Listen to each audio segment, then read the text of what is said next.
कहानी की शुरुआत में हमारा एएमसी झांग चेन बेहद तेजी से एक बिल्डिंग की ऊपरी मंजिल की ओर भाग रहा होता है। हैरानी की बात यह थी कि जहां बाकी सभी लोग जान बचाकर नीचे भाग रहे थे, वहीं झांग चेन खुशी खुशी ऊपर जा रहा था। वह उत्साहित होकर सोचता है कि आखिरकार आज उसे अपनी आंखों से एक असली भूत देखने को मिलेगा। दरअसल झांग चेन को अपना घोस्ट सिस्टम जागे हुए पूरे 20 साल हो चुके थे, लेकिन इन 20 सालों में उसे एक भी असली भूत नहीं मिला था। इसी वजह से उसका सिस्टम भी अब तक किसी काम नहीं आ पाया था। मगर इस बार नीचे मौजूद सभी लोग दावा कर रहे थे कि ऊपर वाली मंजिल पर सच में एक भूत है। इसलिए झांग चेन को पूरा विश्वास था कि आज उसका 20 साल पुराना इंतजार खत्म होने वाला है। तभी एक घबराया हुआ लड़का उसका हाथ पकड़कर उसे रोक लेता है और कहता है, ब्रो, ऊपर मत जाओ, वहां एक फीमेल घोस्ट है, वो तुम्हारी सारी ऊर्जा चूस लेगी। इसके बाद वह डरते हुए बताता है कि उसने उस भूत को अपनी आंखों से हवा में तैरते हुए देखा था। उसका चेहरा कागज की तरह सफेद था और वह बेहद डरावनी दिख रही थी। लेकिन यह सुनकर डरने के बजाय झांगचेन और ज्यादा उत्साहित हो जाता है। वह उस लड़के से कहता है, मुझे पता है कि ऊपर भूत है, इसीलिए तो मैं उसे देखने जा रहा हूं। इतना कहकर वह दोबारा ऊपर जाने लगता है। झांगचेन को इतनी खुशी से भूत के पास जाते देखकर वह लड़का हैरान रह जाता है। वह पीछे से बोलता है कि आजकल के नौजवान सच में पागल हो चुके हैं। अब तो फीमेल घोस्ट भी सुरक्षित नहीं है। लोग भूत देखने के लिए अपनी जान तक जोखिम में डालने को तैयार हैं। कुछ ही देर बाद झांग चेन उस कमरे के दरवाजे के सामने पहुंच जाता है। वह उत्साह से कहता है, चलो देखते हैं आखिर एक असली भूत दिखता कैसा है। तभी कमरे का दरवाजा खुल जाता है, लेकिन अंदर देखते ही झांग चेन हैरान रह जाता है, क्योंकि वहां उसे कोई विशाल और डरावना भूत दिखाई नहीं देता। कमरे के अंदर केवल एक साधारण सी महिला खड़ी थी। झांग चेन निराश होकर सोचता है कि उसने तो किसी बड़े और भयानक भूत की कल्पना की थी। ये तो बिल्कुल एक सामान्य लड़की जैसी दिख रही है। उसे लगता है कि शायद वह गलती से किसी दूसरे कमरे में आ गया है, इसलिए वह दरवाजा बंद करके वापस जाने लगता है। मगर तभी उसे एक जरूरी बात याद आती है, उसने तो दरवाजा खोला ही नहीं था। दरवाजा अपने आप खुला था। यह बात समझते ही झांग चेन धीरे धीरे पीछे मुड़ता है और सामने खड़ी महिला को ध्यान से देखने लगता है। अब उसे यकीन हो जाता है कि कमरे के अंदर खड़ी यह साधारण दिखने वाली महिला ही असली भूत है। इसके बाद झांग चेन पूरे कॉन्फिडेंस के साथ दरवाजा खोलकर कमरे के अंदर चला जाता है। सामने खड़ी महिला को देखकर वो कहता है, दिन का समय है, बाहर सभी लोग अपने काम में लगे हुए हैं, लेकिन तुम इस वक्त भी बाहर निकलकर लोगों को नुकसान पहुंचा रही हो। उसकी बात सुनकर वह महिला भूत हैरानी से पूछती है, क्या तुमने सच में अपनी आंखों से मुझे किसी को नुकसान पहुंचाते हुए देखा है? झांग चेन उसके पास आते हुए कहता है, अगर तुमने कुछ नहीं किया तो सभी लोग डरकर बाहर क्यों भाग रहे हैं? इतना कहते ही वह एक हाई लेवल स्पेल का इस्तेमाल करके सीधे उस पर हमला कर देता है। हमला लगते ही महिला भूत गुस्से से चिल्लाती है, क्या तुम पागल हो? मैं किसी को नुकसान नहीं पहुंचा रही, मैं उस तरह की भूत नहीं हूं। तुम ही बताओ आखिर मैंने किस इंसान को मारा है? लेकिन झांग चेन उसकी बात सुनने के मूड में बिल्कुल नहीं था। वह शांत होकर कहता है, मुझे नहीं पता तुमने किसे मारा है, लेकिन अब तुम मेरी हो। बाहर खड़ा हुआ आदमी यह सब देख रहा होता है।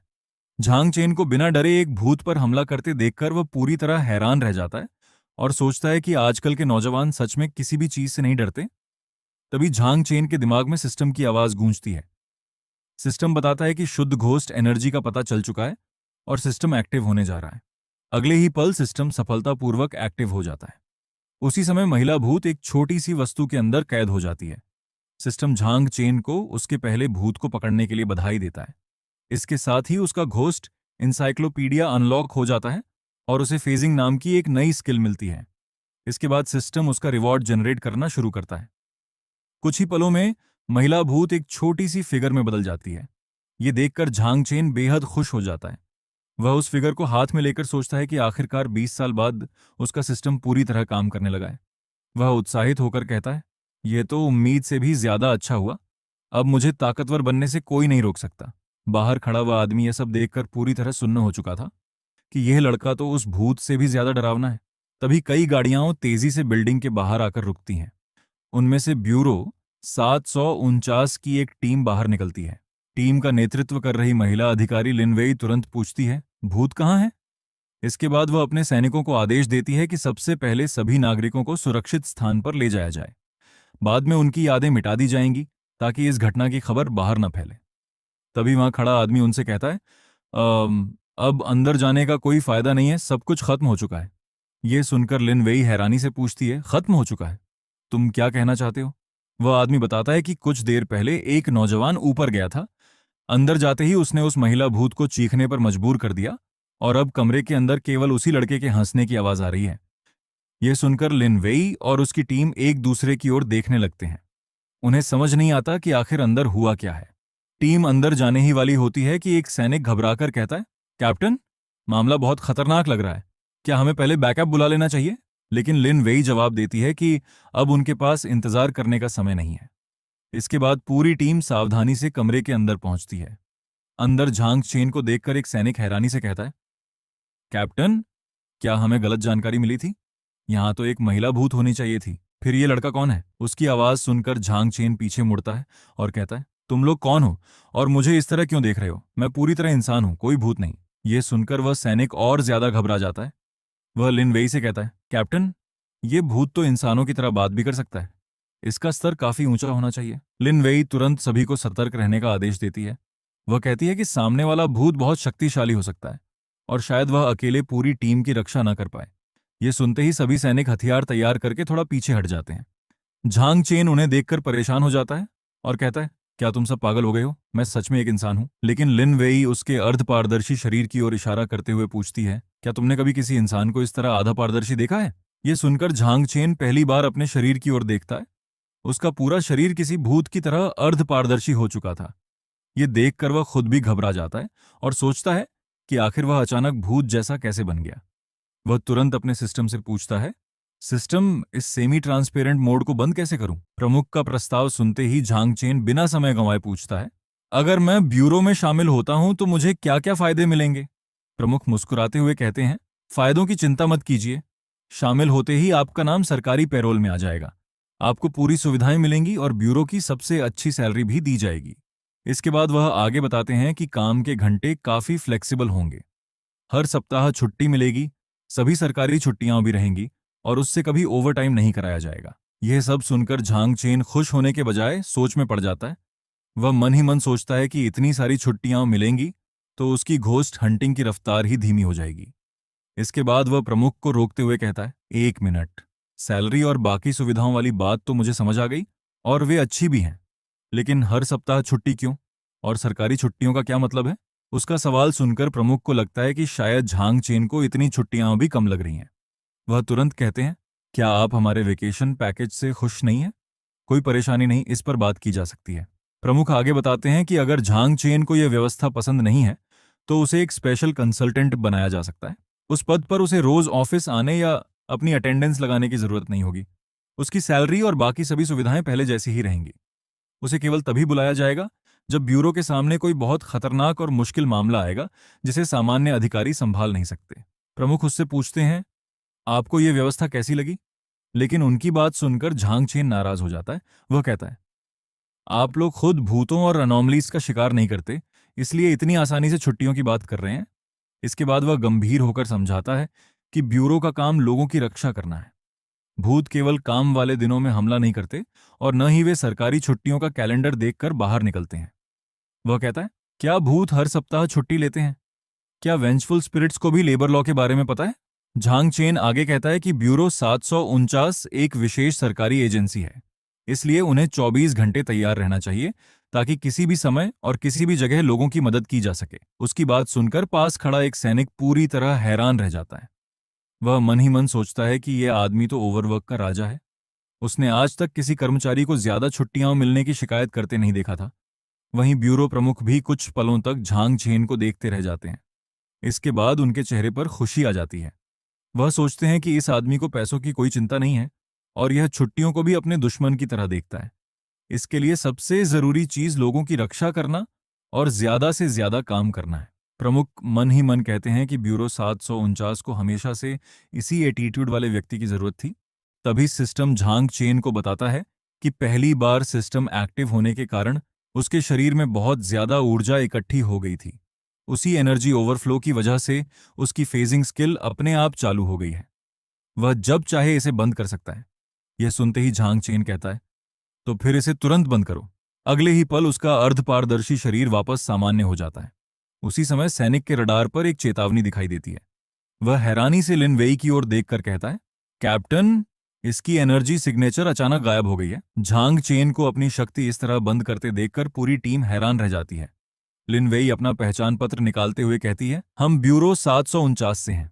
इस घटना की जांच के लिए तुम्हें हमारे साथ चलना होगा। झांग चेन बिना कोई विरोध किए कहता है, ठीक है मैं चलता हूं। इसके बाद कहानी का दृश्य बदलता है और लिन वेई झांग चेन को लेकर ब्यूरो 749 के प्रमुख के पास पहुंचती है।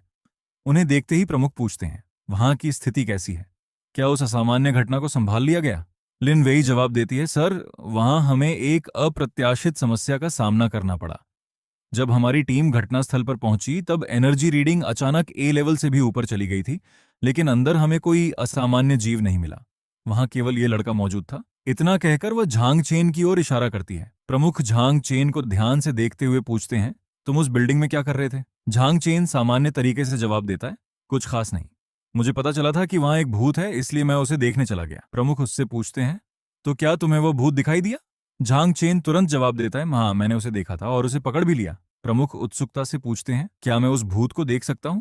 झांग चेन कहता है, बिल्कुल, लेकिन पहले ही बता देता हूं, अगर इसने बाहर निकलकर आपके पौधे या कमरे का कोई सामान तोड़ दिया तो मैं नुकसान की भरपाई नहीं करूंगा। इसके बाद वो महिला भूत वाली छोटी फिगर बाहर निकालता है और उससे कहता है, मरने की एक्टिंग बंद करो, कोई तुमसे मिलना चाहता है। अगले ही पल वह महिला भूत फिगर से बाहर आ जाती है। उसे देखते ही ब्यूरो प्रमुख गंभीर होकर कहते हैं, इसके अंदर बहुत शक्तिशाली नाराजगी और घोस्ट एनर्जी है। ये अभी ए लेवल तक नहीं पहुंची है, लेकिन उसके काफी करीब है। लेकिन बाहर आते ही महिला भूत सीधे लिन वेई के पास पहुंच जाती है और रोते हुए कहती है, ऑफिसर आपको मेरी मदद करनी होगी। एक भूत को अपने सामने इंसानों की तरह शिकायत करते देखकर लिन वेई भी हैरान रह जाती है। महिला भूत झांग चेन की ओर इशारा करते हुए कहती है, यह आदमी बहुत बड़ा बदमाश है। ये दिन दहाड़े मेरे घर में घुस आया और बिना कुछ पूछे मुझे पीटना शुरू कर दिया। इसके बाद वह दुखी होकर बताती है कि वे एक शरीफ और अच्छे व्यवहार वाली महिला भूत है। उसने आज तक किसी इंसान को नुकसान नहीं पहुंचाया, लेकिन झांग चेन जबरदस्ती उसके घर में घुस आया और उस पर हमला कर दिया। वह अधिकारियों से कहती है, मुझे इंसाफ चाहिए। क्या भूतों के लिए कोई कानून नहीं होता? क्या हमारे कोई अधिकार नहीं है? इतना ही नहीं, वह आगे शिकायत करती है कि झांग चेन ने उसे पीटने के बाद एक छोटे से प्लास्टिक के डिब्बे में बंद कर दिया था। उस डिब्बे के अंदर न खाना था, न पानी, न इंटरनेट और न ही मोबाइल का सिग्नल। वह रोते हुए पूछती है, आप ही बताइए, कोई ऐसी जगह पर कैसे रह सकता है? उसकी शिकायत सुनकर झांग चेन को महसूस होता है कि वह सभी लोगों के सामने उसकी इज्जत खराब कर रही है। वह गुस्से से कहता है, तुमने तो मेरी पूरी इज्जत मिट्टी में मिला दी। इसके बाद वह उसके पास जाकर कहता है, बस करो, उठो और चुपचाप यहां खड़ी हो जाओ। लेकिन महिला भूत पीछे हटते हुए कहती है, नहीं, मुझे न्याय चाहिए। मैं तुम्हारे खिलाफ संगठन में शिकायत दर्ज कराऊंगी। झांग चेन उसकी बात सुनकर कहता है, बहुत हो गया, अब चुपचाप वापस अंदर जाओ। उसके आदेश देते ही महिला भूत दोबारा उस छोटी फिगर के अंदर चली जाती है। ये सब देखने के बाद ब्यूरो प्रमुख पूरी तरह समझ जाते हैं कि झांग चेन न केवल भूतों को पकड़ सकता है, बल्कि उन्हें अपने आदेश मानने पर भी मजबूर कर सकता है। वह मुस्कुराते हुए पूछते हैं, मिस्टर झांग चेन, आपको हमारा ब्यूरो 749 कैसा लगा? झांग चेन सामान्य तरीके से जवाब देता है, इसमें सोचने वाली क्या बात है, बाकी सरकारी विभागों जैसा ही तो है। उसका जवाब सुनकर प्रमुख हंसते हुए कहते हैं, आप काफी मजेदार इंसान हैं मिस्टर झांग चेन। इसके बाद वह सीधे उससे पूछते हैं, क्या आप हमारे ब्यूरो 749 में शामिल होना चाहेंगे? इनाम मिलने के बाद झांग चेन बड़ी गंभीरता से कहता है, चीफ, पैसे और पद मेरे लिए मायने नहीं रखते। क्या इस समय कोई नया मिशन है? जितना मुश्किल और खतरनाक हो उतना ही अच्छा रहेगा। उसकी बात सुनकर ब्यूरो प्रमुख फिर से प्रभावित हो जाते हैं। वह कमरे में मौजूद सभी अधिकारियों से कहते हैं, सब लोग इसका एटीट्यूड देख रहे हो। इसे न पैसे की चिंता है और न पद की। इसके मन में बस भूतों से लड़कर लोगों की रक्षा करने की इच्छा है। इसके बाद वह झांग चेन से कहते हैं, तुम बिल्कुल वैसे ही कर्मचारी हो जिसका मैंने हमेशा सपना देखा था। अगर ब्यूरो के सभी लोग तुम्हारे जैसे हो जाएं, तो मुझे किसी भी बात की चिंता नहीं करनी पड़ेगी। फिर वह मिशन की बात करते हुए बताते हैं, फिलहाल कोई बड़ा ऑपरेशन नहीं है, लेकिन मेरे पास तुम्हारे लिए एक ऐसी जिम्मेदारी है जिसके लिए मुझे कोई सही व्यक्ति नहीं मिल रहा था। अब तुम आ गए हो तो यह समस्या भी खत्म हो गई।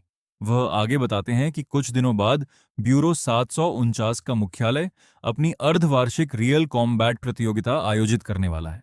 इस प्रतियोगिता में ब्यूरो की अलग अलग डिवीजनों के सबसे अच्छे अधिकारी हिस्सा लेंगे। प्रमुख कहते हैं, मैं चाहता हूं कि तुम और लिन वेई मिलकर हमारी ईस्ट सिटी डिवीजन का प्रतिनिधित्व करो। ये तुम दोनों के लिए अपनी ताकत साबित करने का बहुत अच्छा मौका होगा। ये सुनकर झांग चेन सबसे पहले पूछता है, अगर हम जीत गए तो हमें क्या मिलेगा? प्रमुख बताते हैं कि टीम और सोलो कैटेगरी में जीतने वाले अधिकारियों को उच्च स्तर के विशेष मिशनों के लिए चुना जाएगा। हाई लेवल मिशन का नाम सुनते ही झांग चेन की दिलचस्पी बढ़ जाती है। वह मन ही मन सोचता है कि इसका मतलब उसे और ज्यादा खतरनाक भूतों तथा बड़े ऑपरेशनों में जाने का मौका मिलेगा। वहां से वह काफी सारा एक्सपी भी हासिल कर सकेगा। प्रमुख उससे पूछते हैं, तो क्या तुम इसमें हिस्सा लेना चाहोगे? क्या तुम हमारी डिवीजन के सम्मान और पुरस्कार के लिए लड़ने को तैयार हो? झांग चेन बिना एक पल सोचे जवाब देता है, बिल्कुल, हम इस प्रतियोगिता में जाएंगे और मैं ये सुनिश्चित करूंगा कि चैंपियनशिप हमारी ही हो। उसका आत्मविश्वास देखकर प्रमुख खुश हो जाते हैं। वह कहते हैं, ठीक है, प्रतियोगिता की जानकारी और पूरा शेड्यूल इंटरनल अफेयर्स विभाग के पास है। लीन वही बाद में वहां से सभी दस्तावेज ले लेगी। इसके बाद वह दोनों को कुछ दिनों तक प्रतियोगिता की तैयारी करने के लिए कहते हैं। साथ ही समझाते हैं, लेकिन अभ्यास करते समय खुद पर जरूरत से ज्यादा दबाव मत डालना। प्रतियोगिता से ज्यादा जरूरी तुम्हारा स्वास्थ्य है। इसके बाद कहानी का दृश्य सीधा ब्यूरो 749 की राष्ट्रीय रियल कॉम्बैट प्रतियोगिता पर आ जाता है। वहां की बड़ी स्क्रीन और शानदार व्यवस्था देखकर झांग चेन काफी उत्साहित हो जाता है। वह स्क्रीन की ओर देखते हुए कहता है, वाह, इतनी बड़ी स्क्रीन, इसे लगाने में आखिर कितना पैसा खर्च हुआ होगा? उसकी बातें सुनकर पास खड़ी एक लड़की ताना मारते हुए पूछती है, आखिर ऐसे अनपढ़ व्यक्ति को अंदर किसने आने दिया? दूसरी लड़की कहती है, क्या अब कोई भी राष्ट्रीय प्रतियोगिता में शामिल हो सकता है? इससे तो प्रतियोगिता का स्तर ही नीचे चला जाएगा। झांग चेन उनकी बातों पर ध्यान नहीं देता और आराम से पूरे स्टेडियम को देखता रहता है। तभी मंच पर प्रतियोगिता का होस्ट आता है और घोषणा करता है, देवियों और सज्जनों, ब्यूरो 749 की राष्ट्रीय अर्धवार्षिक रियल कॉम्बैट प्रतियोगिता में आप सभी का स्वागत है। आज मैं इस प्रतियोगिता का होस्ट हूं। वह बताता है कि प्रतियोगिता शुरू होने से पहले वह इस साल के नियम समझाएगा। पहले राउंड का नाम था अनोमली चैलेंज।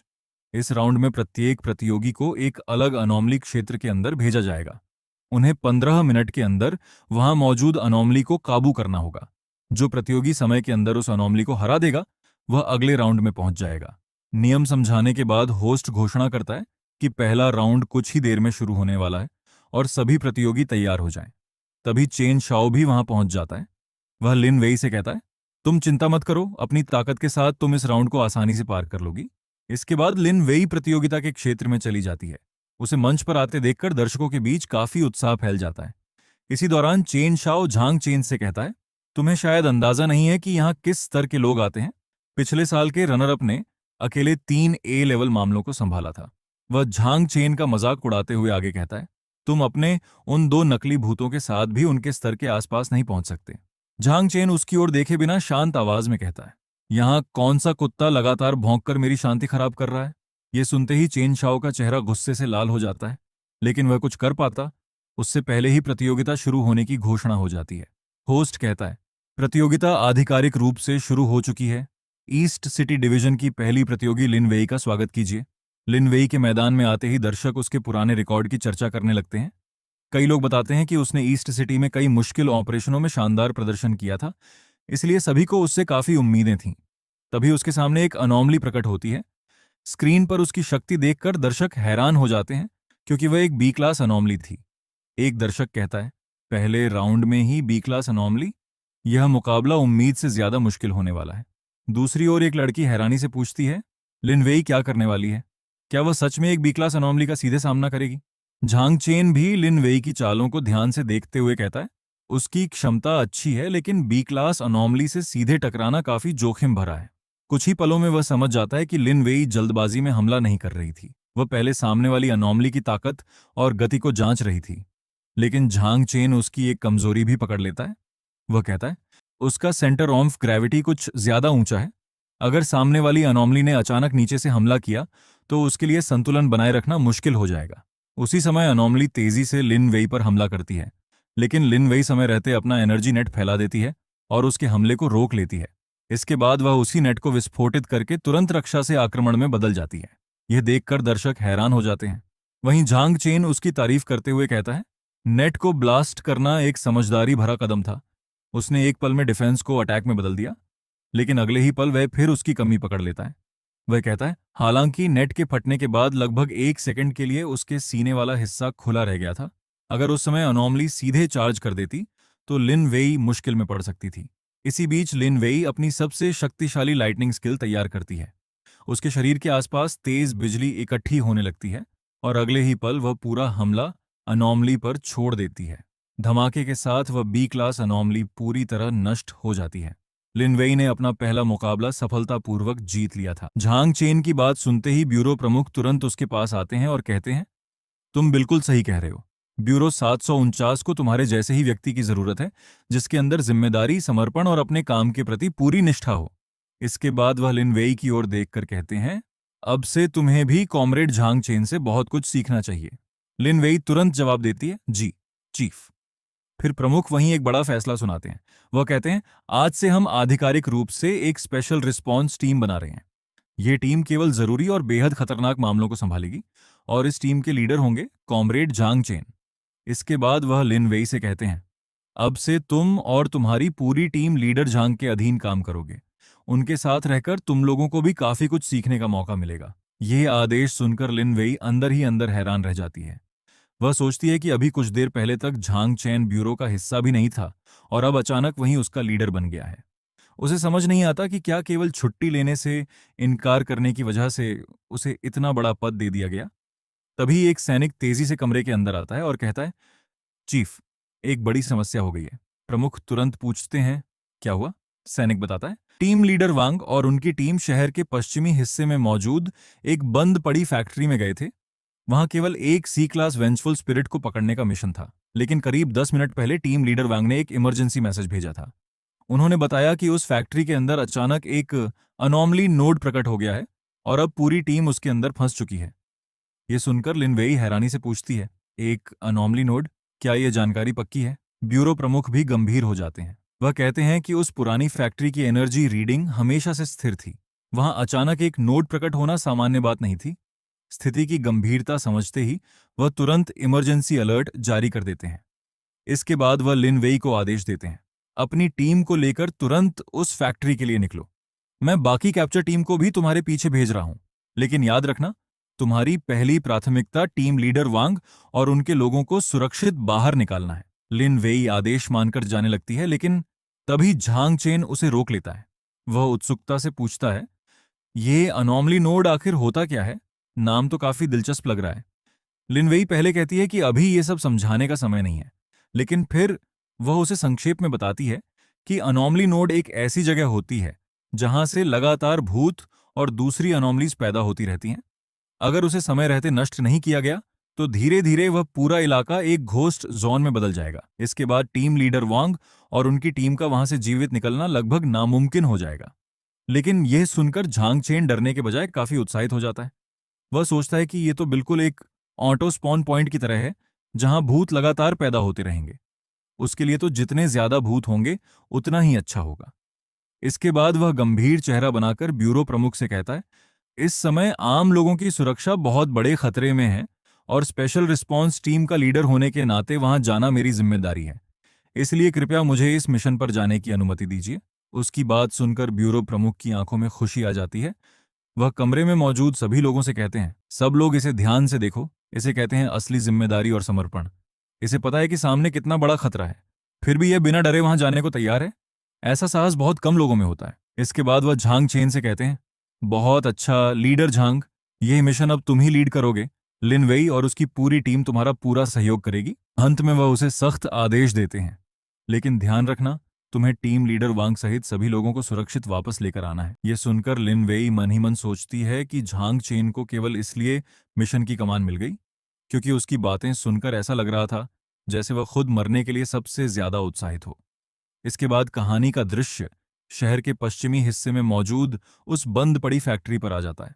फैक्ट्री के आसपास फैली हुई भयानक ऊर्जा को महसूस करते ही झांग चेन कहता है, यह जगह मौत और निराशा की ऊर्जा से भरी हुई है। भूतों के रहने के लिए इससे बेहतर जगह नहीं हो सकती। इसके बाद वह अपनी पकड़ी हुई महिला भूत को फिगर से बाहर निकाल देता है। बाहर आते ही महिला भूत घबराकर चारों तरफ देखने लगती है और कहती है, यह जगह बहुत डरावनी है। अंदर बड़ी संख्या में भूत और अनोमलीज मौजूद हैं। झांग चेन जवाब देता है, इसीलिए तो हमें तुम्हारी जरूरत है। वैसे भी तुम खुद एक भूत हो। इसके बाद वह उसे आदेश देता है, आगे जाकर पता लगाओ कि अंदर तुम्हारे जैसे कितने भूत मौजूद हैं। ये सब देखकर पीछे खड़ा एक सैनिक अपने साथी से पूछता है, यह नया लीडर आखिर है कौन? टीम लीडर लिन भी इसके आदेश क्यों मान रही है? क्या इसके बहुत बड़े कनेक्शन है? दूसरा सैनिक उसे बताता है, ये कनेक्शन की वजह से लीडर नहीं बना। इसने लगभग ए लेवल अनोमली को अकेले संभाल लिया था और उसी समय इसे टीम लीडर बना दिया गया। लेकिन पहला सैनिक उसकी बात पर भरोसा नहीं करता। वह कहता है, ये आदमी ए लेवल अनोमली को अकेले नहीं हरा सकता। जरूर इसकी किस्मत अच्छी रही होगी और इसके सामने कोई नया पैदा हुआ एफ लेवल भूत आ गया होगा। अब तुम लोग उसी बात को बड़ा चढ़ाकर बता रहे हो। इसी बीच लिन वेई झांग चेन को रोकते हुए कहती है, अंदर की स्थिति के बारे में हमें कुछ नहीं पता। हम बिना तैयारी के सीधे अंदर नहीं जा सकते। इसके बाद वह समझाती है कि सबसे पहले उन्हें स्कैनर की मदद से फैक्ट्री के अंदर की एनर्जी का नक्शा तैयार करना चाहिए। फिर मुख्य अनोमली समूहों और उनकी कमजोर जगहों का पता लगाकर सुरक्षित हमले और वापसी का रास्ता बनाना होगा। उसकी बात सुनकर झांग चेन पूछता है, हमले की योजना तो समझ में आती है, लेकिन वापसी का रास्ता बनाने की क्या जरूरत है? लिन वेई जवाब देती है, हमें पीछे हटने की संभावना भी ध्यान में रखनी होगी। इससे हमारी टीम के घायल होने का खतरा कम रहेगा। लेकिन झांग चेन साफ कह देता है, इसकी कोई जरूरत नहीं है, मैं अकेला अंदर जाऊंगा। उसकी बात सुनकर वहां मौजूद सभी लोग हैरान रह जाते हैं। एक सैनिक कहता है, अकेले? आखिर आप अपने आप को क्या समझते हैं? ये कोई फिल्म नहीं चल रही है। वहीं दूसरा सैनिक कहता है, लीडर झांग, आप हमारे कमांडर हैं, आप इतना बड़ा खतरा नहीं ले सकते। अपनी जगह हम में से किसी को आगे जाने दीजिए। लेकिन झांग चेन उनकी बात मानने से इनकार कर देता है। वह कहता है, यह मेरा आदेश है, एक बार मेरे अंदर जाने के बाद तुम सभी यहीं रुकोगे, कोई भी मेरे पीछे अंदर नहीं आएगा। असल में झांग चेन को उनकी सुरक्षा से ज्यादा अपने एक्सपी की चिंता थी। वह मन ही मन सोचता है कि अंदर मौजूद सभी भूत उसके एक्सपी हैं। अगर बाकी लोग भी उसके साथ आए तो वे उसके शिकार छीन सकते हैं। लिन वेई नाराज होकर कहती है, तुम इस तरह पूरी टीम को खतरे में डाल रहे हो। टीम लीडर वांग मेंग अभी भी अंदर फंसे हुए हैं। झांग चेन जवाब देता है, इसीलिए तो मैं अंदर जा रहा हूं। तुम लोग मेरे साथ आए तो केवल मेरी रफ्तार धीमी करोगे। उसकी बात सुनकर एक सैनिक कहता है, ठीक है, आज देख ही लेते हैं कि हमारा नया लीडर वास्तव में कितना शक्तिशाली है। इसके बाद झांग चेन फैक्ट्री के प्रवेश द्वार की ओर बढ़ने लगता है। लेकिन जैसे ही वह दरवाजे के पास पहुंचता है, अचानक एक भयानक अनोमली उस पर हमला कर देती है। उसे झांग चेन के बेहद करीब देखकर पूरी टीम घबरा जाती है। लेकिन झांग चेन बिल्कुल शांत रहता है और केवल एक थप्पड़ मारकर उस अनोमली को जमीन पर गिरा देता है। ये देखकर एक सैनिक हैरानी से बोलता है, ये कैसे हो गया? उसने केवल एक वार में इसे हरा दिया। झांग चेन उस अनोमली को भी अपने कंटेनर में कैद कर लेता है और बिना रुके फैक्ट्री के अंदर आगे बढ़ जाता है। कुछ दूर जाने के बाद उन्हें बड़ी संख्या में अनोमलीज दिखाई देती हैं। एक सैनिक घबराकर कहता है, लीडर सामने देखिए, यहां तो भूतों की पूरी भीड़ मौजूद है। दूसरा सैनिक तुरंत कहता है, हमें डायरेक्टर की भेजी हुई बाकी टीम का इंतजार करना चाहिए, इनकी संख्या बहुत ज्यादा है, अभी आगे बढ़ना आत्महत्या के बराबर होगा। लेकिन लिन वेई फैक्ट्री के प्रवेश द्वार की ओर देखते हुए कहती है, अब बहुत देर हो चुकी है, अनोमली नोड पूरी तरह बन चुका है, इस समय पीछे हटना संभव नहीं है। इसी दौरान उसकी नजर झांग चेन पर पड़ती है। इतने सारे भूतों को देखकर डरने के बजाय उसके चेहरे पर खुशी दिखाई दे रही थी। लिन वेई हैरानी से सोचती है कि ऐसी खतरनाक स्थिति में भी ये आदमी इतना उत्साहित क्यों लग रहा है। वहीं झांग चेन उन सभी भूतों को देखते हुए सोचता है कि यहां से उसे बहुत सारा एक्सपी मिलने वाला है। अगले ही पल वह अकेला उन सभी अनोमलीज पर हमला कर देता है। झांग चेन को इतनी बड़ी भीड़ से अकेले लड़ते देखकर लिन वेई महिला भूत से पूछती है, क्या तुम उसकी मदद करने नहीं जाओगी? महिला भूत बिना किसी चिंता के जवाब देती है, मैं उसकी मदद क्यों करूं? इंसानों और भूतों के रास्ते अलग होते हैं। इसके बाद वह कहती है, और अगर वह यहां मर गया तो मैं उसकी कैद से आजाद हो जाऊंगी। ये तो मेरे लिए बहुत अच्छी बात होगी। लेकिन उसकी उम्मीद के बिल्कुल उलट झांग चेन कुछ ही समय में वहां मौजूद सभी भूतों को खत्म कर देता है। इसके तुरंत बाद उसके दिमाग में सिस्टम की आवाज गूंजती है। सिस्टम उसे बताता है कि उसने सफलतापूर्वक सी लेवल अनोमली नोड को साफ कर दिया है। इसके इनाम में उसके लिए स्पेशल मर्सिनरी फंक्शन अनलॉक हो चुका है। इस फंक्शन की मदद से झांग चेन अपने अधीन मौजूद भूतों को छोटे स्तर के मिशन पर भेज सकता था और उनके द्वारा काम पूरा करने पर उसे सामान्य पुरस्कार मिलते। ये सुनकर झांग चेन काफी खुश हो जाता है। वह सोचता है कि यह मर्सिनरी फंक्शन बहुत काम का है। अगली बार अगर उसके सामने ऐसे कमजोर भूत आए तो उसे खुद लड़ने की जरूरत नहीं पड़ेगी। वह अपने पकड़े हुए भूतों को भेजकर उनसे सारा काम करवा सकता है। इसके बाद वह आगे बढ़ते हुए घायल टीम लीडर वांग मैंग को देखता है। उसे बुरी हालत में देखकर झांग चेन मजाक उड़ाते हुए कहता है, टीम लीडर वांग, कुछ देर पहले तक तो आप बिल्कुल ठीक थे, इतनी जल्दी अपनी हालत इतनी खराब कैसे कर ली? तभी कैप्टन लिन वेई भी टीम लीडर वांग मैंग से पूछती है, आखिर यहां हुआ क्या था? इस नोड के अंदर तो ज्यादातर लो लेवल भूत ही मौजूद हैं। तुम्हारी टीम की ताकत के हिसाब से इन्हें संभालना ज्यादा मुश्किल नहीं होना चाहिए था। अगर तुम हार भी गए तो तुम्हारी हालत इतनी खराब कैसे हो गई? वांग मेंग घबराते हुए जवाब देता है, हमें इन छोटे भूतों ने घायल नहीं किया, यहाँ उनके अलावा एक ए लेवल अनोमली भी मौजूद है। ए लेवल अनोमली का नाम सुनते ही लिनवेई और बाकी सैनिक गंभीर हो जाते हैं। लेकिन झांग चेन बड़ी सामान्य आवाज में पूछता है, क्या ए लेवल अनोमली सच में इतनी शक्तिशाली होती है? मेरे पास भी एक भूत है जिसकी ताकत लगभग ए लेवल के करीब है, लेकिन मैंने आज तक उसे कुछ ज्यादा अद्भुत करते हुए नहीं देखा। उसकी बात सुनकर वहां मौजूद सभी लोग कुछ पल के लिए चुप हो जाते हैं। उन्हें समझ नहीं आता कि झांग चेन सच बोल रहा है या ए लेवल अनोमली का मजाक उड़ा रहा है। इसके बाद सभी लोग सावधानी से फैक्ट्री के अंदर आगे बढ़ने लगते हैं। ए लेवल अनोमली के अचानक हमला करने के डर से हर सैनिक तनाव में था। उनके भारी कदमों की आवाज सुनकर झांग चेन परेशान होकर कहता है, क्या तुम लोग थोड़ा शांत नहीं चल सकते? तुम्हारे कदमों की आवाज बहुत तेज है। अगर तुमने उस भूत को डरा दिया और वे भाग गया तो क्या होगा? यह सुनकर एक सैनिक मन ही मन सोचता है कि वे सभी उस अनोमली को अपनी ओर आकर्षित करने से डर रहे हैं, जबकि झांग चेन को चिंता है कि कहीं वह उनसे डरकर भाग न जाए। झांग चेन चारों तरफ देखते हुए आगे बढ़ता रहता है और सोचता है कि आखिर वह ए लेवल अनोमली छिपी कहाँ है। तभी अचानक एक काली परछाई तेजी से सामने आती है और एक सैनिक को अंधेरे की ओर खींच लेती है। यह देखकर सभी लोग सतर्क हो जाते हैं। टीम लीडर वांगमेंग डरते हुए कहता है, वही है, वह अनोमली वापस आ गई है। लिन वेई तुरंत बताती है कि यह अनोमली छिपकर हमला करती है। इसकी सबसे बड़ी ताकत इसकी गति और अचानक घात लगाकर शिकार करना है। इस जगह के अंदर इसे ढूंढना बहुत मुश्किल होगा। लेकिन झांग चेन अपने हाथ में एक शक्तिशाली हमला तैयार करते हुए कहता है, कोई बात नहीं, इसे मैं संभाल लूंगा। उसे इतनी बड़ी मात्रा में ऊर्जा इकट्ठी करते देखकर लिन वेई घबराकर पूछती है, तुम आखिर करना क्या चाहते हो? एक सैनिक तुरंत कहता है, क्या आप पूरी फैक्ट्री को उड़ाने की योजना बना रहे हैं? हम लोग भी आपके साथ यहीं खड़े हैं।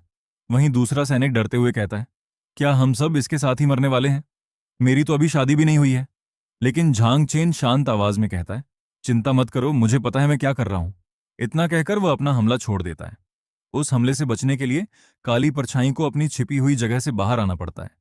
उसके सामने आते ही झांग चेन तुरंत उसकी ओर बढ़ता है और उसे कोई मौका दिए बिना काबू में कर लेता है। वे ए लेवल अनोमली झांग चेन के सामने ठीक से पलटकर हमला तक नहीं कर पाती। ये देखकर वांगमेंग पूरी तरह हैरान रह जाता है। वह मन ही मन सोचता है कि जिस अनोमली ने उसकी पूरी टीम को इतनी बुरी हालत में पहुंचा दिया था, झांग चेन ने उसे कुछ ही पलों में पकड़ लिया।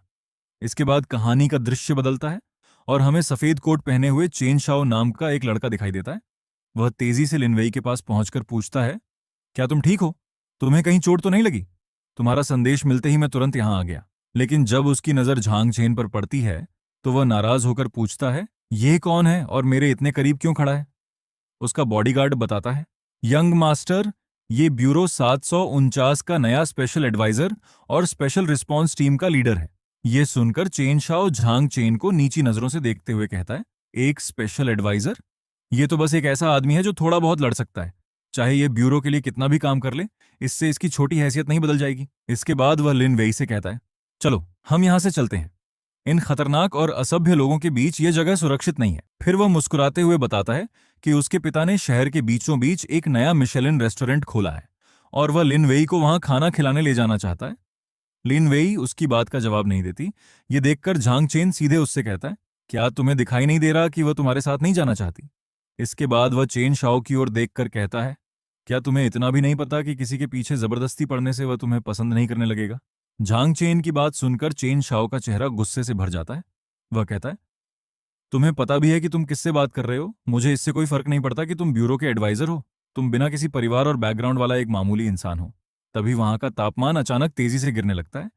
अगले ही पल झांग चेन के पास उसकी दो पकड़ी हुई अनोमलीज प्रकट हो जाती हैं। उन्हें देखकर चेन शाओ कुछ पल के लिए हैरान होता है, लेकिन फिर हंसते हुए कहता है, मैंने सोचा था तुम्हारे पास कोई खास ताकत होगी, लेकिन तुम तो इन दो कमजोर भूतों को बुलाकर मुझे डराने की कोशिश कर रहे हो। उसका बॉडीगार्ड भी उनका मजाक उड़ाते हुए कहता है, इन कमजोर चीजों को तो मैं अपनी एक सांस से उड़ा सकता हूं। वह महिला भूत की ओर देखकर भी कहता है कि उसमें जरा भी खतरनाक ऊर्जा दिखाई नहीं दे रही। चेन शाओ घमंड से झांग चेन से कहता है, अब मैं तुम्हें दिखाता हूं कि असली ताकत क्या होती है और असली कनेक्शन किसे कहते हैं। इसके बाद वह अपने बॉडीगार्ड आ फू को आगे बुलाता है। आ फू के शरीर से निकलती शक्तिशाली ऊर्जा को देखकर साफ पता चल रहा था कि वह कोई सामान्य बॉडीगार्ड नहीं है। चेन शाओ उसे आदेश देता है, इस आदमी को समझा दो कि नियम क्या होते हैं, इसे इसकी असली हैसियत दिखाओ। आदेश मिलते ही आफू झांग चेन पर हमला करने के लिए आगे बढ़ता है, लेकिन तभी लिन वेई उनके बीच आ जाती है और उसे रुकने का आदेश देती है। लिन वेई को अपने सामने देखकर चेन शाओ तुरंत उसके पास पहुंचता है और चिंता दिखाते हुए पूछता है, क्या तुम ठीक हो? तुम्हें कहीं चोट तो नहीं लगी? इसके बाद वह झांग चेन पर चिल्लाता है, तुम कितने बेकार और कायर आदमी हो। खुद एक महिला के पीछे छिपकर उसे अपने बदले हमला सहने दे रहे हो। अगर तुम्हारे अंदर हिम्मत है तो सामने आकर निष्पक्ष लड़ाई करो। झांग चेन उसकी बात सुनकर कहता है, निष्पक्ष लड़ाई? अगर तुम्हें निष्पक्ष लड़ाई चाहिए तो खुद सामने आकर मुझसे क्यों नहीं लड़ते? अपने बॉडीगार्ड को आगे क्यों भेज रहे हो? फिर वह आगे कहता है, तुम मुझे एक महिला पर निर्भर रहने का ताना दे रहे हो, जबकि तुम खुद अपने परिवार और उसकी ताकत पर निर्भर हो। यह सुनकर चेन शाओ का गुस्सा पूरी तरह भड़क जाता है। वे आफू को आदेश देता है, इसके टुकड़े कर दो। आफू तुरंत झांग चेन के पास पहुंचकर पूरी ताकत से उसे मुक्का मारता है, लेकिन उसका मुक्का झांग चेन के शरीर को छूने के बजाय सीधे उसके आर पार निकल जाता है। यह देखकर आफू हैरान रह जाता है। वहीं झांग चेन बिल्कुल शांत खड़ा होकर पूछता है, क्या तुम केवल इतना ही कर सकते हो? चेन शाओ कुछ पल झांग चेन को देखने के बाद मुस्कुराता है और कहता है, तो तुम्हारी क्षमता शारीरिक हमलों से बचने की है। यह कोई बहुत बड़ी बात नहीं है, बस एक सामान्य सी ट्रिक है। फिर वह आप हु से कहता है, इसके साथ खेलना बंद करो और इसे हमेशा के लिए खत्म कर दो। आप हु दोबारा आगे बढ़ते हुए झांग चेन से कहता है, अब तुम बच नहीं पाओगे। तुम्हें क्या लगता है मैं कोई सामान्य बॉडीगार्ड हूं? इसके बाद वह बताता है कि वे एक असली ए लेवल अवेकंड योद्धा है और उसकी ताकत झांग चेन के इन दोनों कमजोर भूतों से कहीं ज्यादा है। यह सुनकर झांग चेन पूछता है, क्या ए लेवल सच में इतना शक्तिशाली होता है? अफू को लगता है कि झांग चेन डर गया है। वह हंसते हुए कहता है, क्यों? अब डर लग रहा है या फिर तुम्हें लगता है कि तुम्हारे ये दोनों भूत तुम्हारी रक्षा कर लेंगे? झांग चेन सामान्य आवाज में जवाब देता है, सच कहूं तो ये दोनों काफी शक्तिशाली हैं, क्योंकि ये भी ए लेवल अनोमलीज ने। उसकी बात सुनकर चेन शाओ और आफू जोर से हंसने लगते हैं। उन्हें लगता है कि झांग चेन डर के मारे झूठ बोल रहा है। चेन शाओ मजाक उड़ाते हुए कहता है, तुम कहना चाहते हो कि ये दोनों कमजोर और बेकार दिखने वाले भूत ए लेवल के हैं? लिन वेई के मुकाबले के बाद होस्ट घोषणा करता है, ईस्ट सिटी डिवीजन की लिन वेई ने बी क्लास अनोमली को सफलतापूर्वक हरा दिया है। उनका समय है 5 मिनट 30 सेकंड। ये सुनते ही पूरा स्टेडियम तालियों और चीयर से गूंज उठता है। दर्शक लिन वेई की शानदार जीत की तारीफ करने लगते हैं, लेकिन झांग चेन शांत होकर कहता है, 5 मिनट 30 सेकंड परिणाम अच्छा है, लेकिन अगर वह अपनी कुछ छोटी गलतियां ठीक कर ले तो इसे और जल्दी खत्म कर सकती थी। इसके बाद होस्ट कहता है, इस साल की प्रतियोगिता की शुरुआत काफी शानदार रही है। अब बढ़ते हैं अपने अगले प्रतियोगी की ओर। मुकाबला खत्म होने के बाद लिन वेई मैदान से वापस आती है।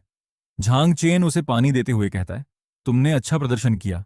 लिन वेई पानी लेते हुए जवाब देती है, उस अनोमली के हमले उम्मीद से ज्यादा खतरनाक थे, लेकिन कुछ देर लड़ने के बाद मुझे उसकी कमजोरी समझ आ गई थी। तभी चेन फेंक भी वहां आ जाता है और लिन वेई से कहता है, बधाई हो, मुझे पहले से पता था कि तुम इस राउंड को आसानी से पार कर लोगी। इसके बाद वह झांग चेन की ओर देखकर घमंड से कहता है, अब तो तुमने देख लिया होगा कि असली ताकत कैसी होती है। झांग चेन उसकी ओर ज्यादा ध्यान दिए बिना कहता है, अगर तुम्हारी बातें खत्म हो गई हों तो यहां से चले जाओ। ये सुनकर चेन फेंक का चेहरा गुस्से से भर जाता है, लेकिन तभी होस्ट अगले प्रतियोगी के नाम की घोषणा कर देता है। वह कहता है, अब स्वागत कीजिए नॉर्थ सिटी डिवीजन के चेन फेंक का, जिन्हें थंडर एम्परर के नाम से भी जाना जाता है। इनकी क्षमता पूरी तरह से आक्रामक शक्ति पर आधारित है। चैन फेंक के मैदान में आते ही दर्शकों के बीच काफी हलचल होने लगती है। लोग बताते हैं कि अपनी शक्ति जागने के बाद वह कई शक्तिशाली अनोमलीज को हरा चुका है। उसने कई बार अकेले मिशन पूरे किए थे और उन मामलों में मौजूद अनोमलीज का स्तर भी कम नहीं था। इसी वजह से चेन फेंक को इस साल की चैंपियनशिप का सबसे बड़ा दावेदार माना जा रहा था। उसके सामने भी एक बी क्लास अनोमली प्रकट होती है।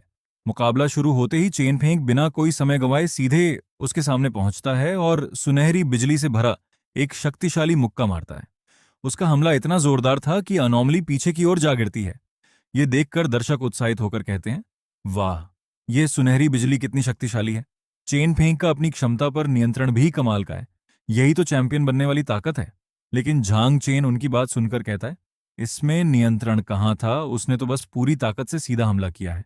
फिर वह थोड़ा सोचकर कहता है, हालांकि उसकी बुनियादी ताकत बुरी नहीं है। चेन फेंक लगातार अपनी बिजली की क्षमता से अनोमली पर हमला करता रहता है।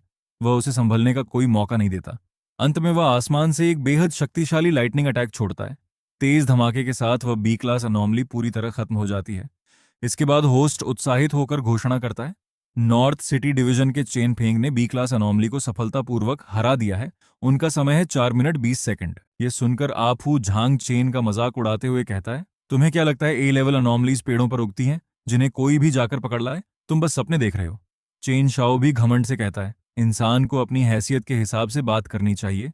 एक ए लेवल अनोमली को हराने के लिए तो आ फू को भी अपनी पूरी ताकत लगानी पड़ेगी, और तुम दावा कर रहे हो कि तुम्हारे पास ऐसी 2 अनोमलीज हैं। उन दोनों को लगातार मजाक उड़ाते देखकर झांग चेन अपनी अनोमलीज की ओर देखता है और कहता है, ये लोग तुम दोनों का मजाक उड़ा रहे हैं, क्या तुम चुपचाप ये सब सुनती रहोगी? झांग चेन की बात सुनते ही दोनों अनोमलीज अपने शरीर से असली ऊर्जा छोड़ना शुरू कर देती हैं। अगले ही पल पूरा वातावरण उनकी भयानक आभा से भर जाता है। उनकी ए लेवल एनर्जी महसूस करते ही चेन शाओ की हंसी तुरंत गायब हो जाती है। वहीं आफू का चेहरा डर के मारे पूरी तरह सफेद पड़ जाता है। उसे अब समझ आ चुका था कि झांग चेन ने कोई झूठ नहीं बोला था। उसके सामने खड़ी दोनों अनोमलीज सच में ए लेवल की थीं। डर इतना ज्यादा था कि आफू वहीं अपनी पैंट गीली कर देता है। ये देखकर झांग चेन कहता है, तुम इतने बड़े आदमी हो और फिर भी जहां खड़े हो वहीं पेशाब कर रहे हो। क्या तुम्हें सार्वजनिक शिष्टाचार के बारे में कुछ नहीं पता? महिला भूत भी नाक सिकोड़ते हुए कहती है, कितना गंदा है, मेरी नई ड्रेस भी खराब हो सकती थी। अब तक घमंड दिखा रहा आफू जमीन पर घुटनों के बल बैठ जाता है और रोते हुए कहता है, मुझे छोड़ दीजिए, मुझसे गलती हो गई, मुझे नहीं पता था कि आप इतने शक्तिशाली हैं। वह लगातार माफी मांगते हुए कहता है, मेरी 80 साल की बूढ़ी माँ है, उनकी देखभाल करने वाला मेरे अलावा कोई नहीं है, कृपया मेरी जान बख्श दीजिए। ये सुनकर झांग चेन थोड़ा सोचते हुए कहता है, तुम्हारी 80 साल की माँ है जिनकी तुम्हें देखभाल करनी है? ये तो सच में मुश्किल बात है। लेकिन अगले ही पल वह अपनी महिला भूत की ओर इशारा करके कहता है, मेरे पास तो कई 100 साल पुरानी भूत है जिसकी मुझे देखभाल करनी पड़ती है, उसका खर्च तुम्हारी माँ से भी ज्यादा होगा। ये सुनते ही महिला भूत नाराज होकर कहती है, मैं केवल 18 साल की हूँ, तुम मुझे कई 100 साल पुरानी कैसे कह रहे हो? झांग चेन तुरंत जवाब देता है, ठीक है, तुम 18 साल की हो। इसके बाद वह अपनी दूसरी अनोमली को आदेश देता है कि आफू को छोड़ दे। आफू के आजाद होते ही झांग चेन उसे चेतावनी देता है, अगली बार जब भी मुझे देखो तो अपना रास्ता बदल लेना, समझ गए? आफू डर के मारे तेजी से सिर हिलाता है और कहता है कि वह दोबारा कभी झांग चेन के सामने नहीं आएगा। यह सब देखकर वहां मौजूद बाकी गार्ड भी पूरी तरह डर जाते हैं। अब किसी के अंदर झांग चेन के खिलाफ बोलने की हिम्मत नहीं थी। लेकिन चेन शाओ अब भी अपनी हैसियत का घमंड दिखाते हुए कहता है, क्या तुम्हें पता भी है कि मैं कौन हूं? वह अपनी बात पूरी कर पाता उससे पहले ही झांग चेन की एक अनोमली उसे जोरदार हमला करके जमीन पर गिरा देती है। ये देखकर झांग चेन खुश होकर उस अनोमली से कहता है, बहुत अच्छा किया, वापस जाकर तुम्हें इनाम में एक चिकन लेग मिलेगा। बुरी तरह जमीन पर गिरा चेन शाओ फिर भी चिल्लाते हुए कहता है, मैं चेन ग्रुप का यंग मास्टर हूं, मेरे पिता चेन शियोंग हैं। अगर तुमने मुझे दोबारा छूने की हिम्मत की तो। लेकिन उसकी धमकी पूरी होने से पहले ही महिला भूत उसके चेहरे पर एक जोरदार थप्पड़ मार देती है। अब चेन शाओ पूरी तरह चुप हो जाता है। स्थिति और खराब होने से पहले उसके गार्ड तेजी से आगे आते हैं। वे चेन शाओ और अफू को उठाते हैं और बिना पीछे देखे उन्हें वहां से लेकर भाग जाते हैं। इसके बाद कहानी का दृश्य चेन शाओ के घर पर आ जाता है। उसे बुरी हालत में देखकर उसके पिता चेन शियोंग गुस्से से पूछते हैं, आखिर मेरे बेटे की यह हालत किसने की? चेन शाओ दर्द और गुस्से में बताता है, उस आदमी का नाम झांग चेन है, वह अभी अभी ब्यूरो 749 का स्पेशल कंसल्टेंट बना है, उसके पास 2 ए लेवल अनोमलीज भी हैं। ये सुनकर चेन शियोंग का चेहरा और कठोर हो जाता है। वह गुस्से से कहता है, सिर्फ एक स्पेशल कंसल्टेंट होकर उसे लगता है कि 2 भूतों के दम पर वह मेरे बेटे को इस तरह घायल कर सकता है। चेन शाओ रोते हुए कहता है, डैड, आपको उसे इसकी कीमत चुकानी होगी। अगर वह इसी तरह सबके सामने मुझे अपमानित करता रहा तो हमारे चेन परिवार की इज्जत कहाँ रह जाएगी? अपने बेटे की बात सुनकर चेन शियोंग कहता है, अभी जल्दबाजी करने की जरूरत नहीं है, बहुत जल्द ब्यूरो 749 की प्रतियोगिता होने वाली है। वह आगे समझाता है, अगर तुम उस प्रतियोगिता का चैंपियन बन गए तो किसी मामूली स्पेशल कंसल्टेंट की तो बात ही छोड़ो, ब्यूरो के बड़े अधिकारी भी तुम्हारी बात को नजरअंदाज नहीं कर पाएंगे।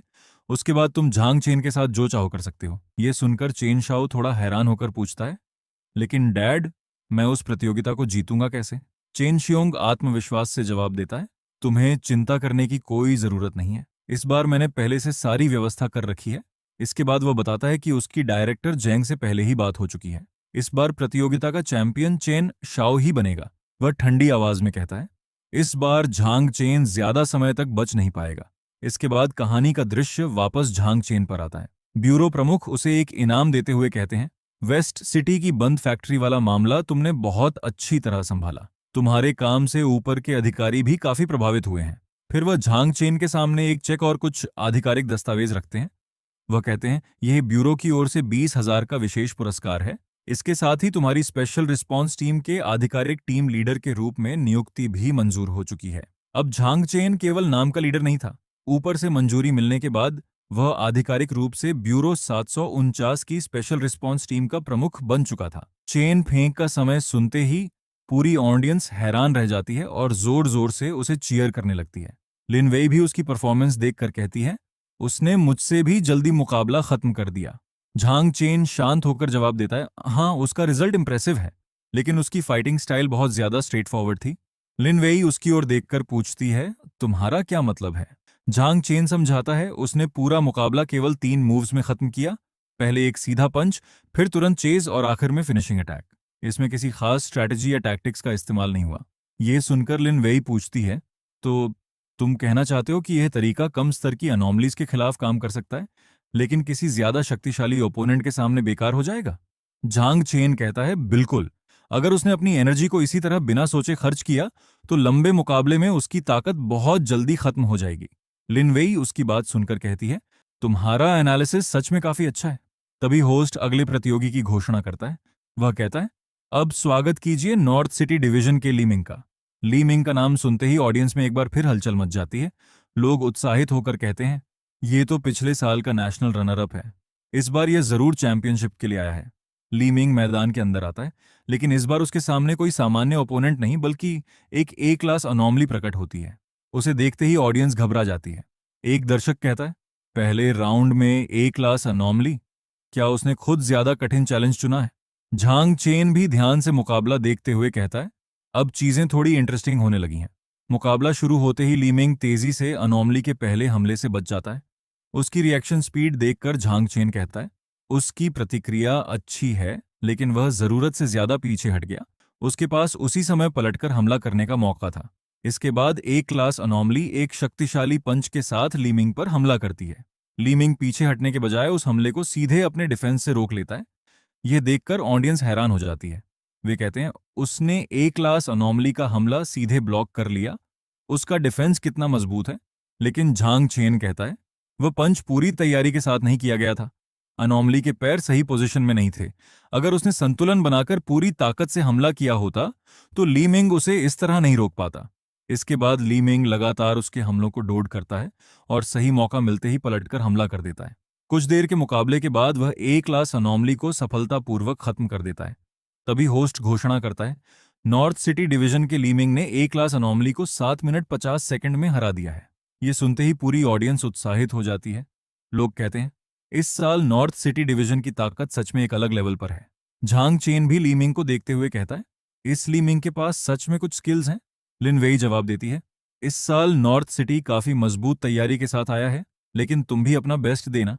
आखिर ये पावर्स का मुकाबला है। तभी होस्ट अगले नाम की घोषणा करता है, अब ईस्ट सिटी डिवीजन के स्पेशल कंसल्टेंट झांग चेन मुकाबले के लिए तैयार हो जाएं। अपना नाम सुनते ही झांग चेन अपनी जगह से उठ जाता है।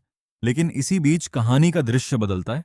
हमें चेन फेंक के पिता चेन शियोंग दिखाई देते हैं, जो डायरेक्टर जैंग के साथ किसी गुप्त योजना पर बात कर रहे होते हैं। चेन शियोंग उसके सामने एक एनवलोप रखते हुए कहता है, जब आप ये काम पूरा कर देंगे तो मैं आपकी मेहनत का पूरा इनाम दूंगा। डायरेक्टर जेंग एनवलोप लेते हुए मुस्कुराता है और कहता है, आप चिंता मत कीजिए, हम इस असेसमेंट को पूरी तरह फेयर और सुरक्षित बनाएंगे। लेकिन दोनों की असली योजना कुछ और ही थी। चेन शियोंग कहता है, जैसे ही झांग चेन अरीना के अंदर जाएगा, उसका सामना सबसे शक्तिशाली ए क्लास अनोमली से होगा। वह आगे बताता है कि उस अनोमली को केवल 1 सप्ताह पहले ही पकड़ा गया था और वह अभी भी अपनी सबसे हिंसक अवस्था में थी। वह ठंडी आवाज में कहता है, अरीना के अंदर वह मदद के लिए कितना भी चिल्लाए, कोई उसे बचाने नहीं आएगा। डायरेक्टर जेंग हंसते हुए कहता है, इन टेस्ट्स के दौरान एक्सीडेंट्स होना कोई नई बात नहीं है। प्रतियोगी घायल हो जाते हैं और कभी कभी उनकी जान भी चली जाती है। ये दुर्भाग्यपूर्ण जरूर है, लेकिन अनोमलीज कब क्या कर दें ये कोई नहीं जानता। इसके बाद कहानी का दृश्य वापस अरीना पर आ जाता है। झांग चेन का नाम सुनकर ऑडियंस उसके बारे में बातें करने लगती है। एक व्यक्ति कहता है, मैंने तो इस आदमी का नाम पहले कभी नहीं सुना। क्या ईस्ट सिटी के पास ऐसा कोई फाइटर भी था? दूसरा व्यक्ति कहता है, ये तो स्पेशल कंसल्टेंट है, सुनने में किसी ऑफिस जॉब जैसा लग रहा है। ईस्ट सिटी ने एक ऑफिस वर्कर को लाइव कॉम्बैट कंपटीशन में क्यों भेज दिया? झांग चेन और लिन वेई उनकी बातें साफ सुन रहे होते हैं। लिन वेई उससे कहती है, इन लोगों की बातों पर ध्यान मत देना, इन्हें अंदाजा नहीं है कि वे किसके बारे में बात कर रहे हैं। झांग चेन सामान्य तरीके से जवाब देता है, चिंता मत करो, मुझे वैसे भी इनकी बातों से कोई फर्क नहीं पड़ता। तभी चेन फेंक पीछे से आता है और कहता है, काफी बड़ी बड़ी बातें कर रहे हो, देखते हैं कि तुम अरीना से जीवित बाहर भी निकल पाते हो या नहीं। झांग चेन उसकी ओर ध्यान नहीं देता। ये देखकर चेन फेंक मन ही मन गुस्से से सोचता है, बस अंदर जाने की देर है, उसके बाद लोगों को तुम्हारे शरीर के पूरे टुकड़े भी नहीं मिलेंगे। कुछ ही देर बाद झांग चेन अरीना के अंदर पहुंच जाता है। ऑडियंस को उससे कोई खास उम्मीद नहीं थी। सभी को लगता था कि वह केवल अपने पद की वजह से प्रतियोगिता में आया है, लेकिन तभी उसके सामने एक भयानक ए क्लास अनोमली प्रकट होती है। उसे देखकर पूरा स्टेडियम हैरान रह जाता है। लोग घबराकर कहते हैं, क्या ये लोग सच में एक रुकी को ए क्लास अनोमली के सामने भेज रहे हैं?